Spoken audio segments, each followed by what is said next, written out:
मुंबईमध्ये वायू प्रदूषण हे मोठ्या प्रमाणात वाढलेलं आहे। अनेक ठिकाणी हवा गुणवत्ता निर्देशांक 200च्या वर गेलाय। सर्दी, खोकला आणि श्वसनाचे आजार त्यामुळे वाढलेत। वाहनांची संख्या वाढल्यामुळे आणि बांधकामांमुळे प्रदूषण वाढलंय। याचा आढावा घेतला आमच्या प्रतिनिधीनं, बघूया।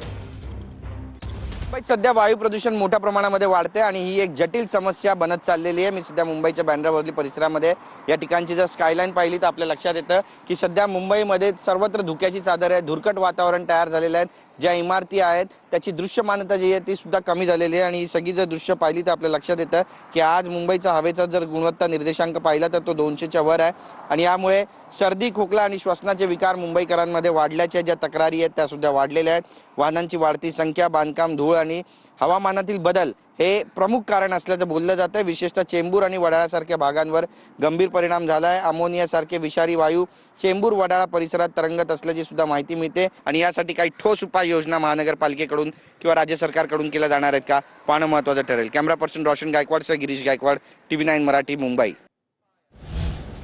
त्यानंतर आणखी एक मोठी बातमी, मुंबईच्या वांद्रे या ठिकाणी हायकोर्टाच्या इमारतीमध्ये वायू प्रदूषण नियंत्रणामध्ये त्रुटी आहेत। नव्या इमारतीच्या बांधकाम स्थळी वायू प्रदूषण नियंत्रणामध्ये त्रुटी आढळल्या आहेत। पालिका अधिकाऱ्यांच्या तपासणीमध्ये नियमांचं पालन होत नसल्याचं स्पष्ट झालंय। त्यामुळे कारणे दाखवा नोटीस देऊन सुद्धा सुधारणा नाहीत। त्यामुळे आता स्टॉप वर्कची नोटीस बजावली जाते। धूळ नियंत्रणासोबतच इतर प्रतिबंधात्मक उपाय राबवले नसल्याचं निरीक्षण नोंदवण्यात आलंय।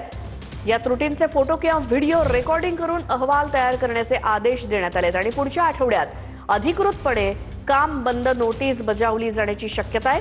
काही दिवसांपूर्वीच हायकोर्टानं प्रदूषण नियंत्रणाच्या ढिसाळ अंमलबजावणीवरती नाराजी व्यक्त केली होती।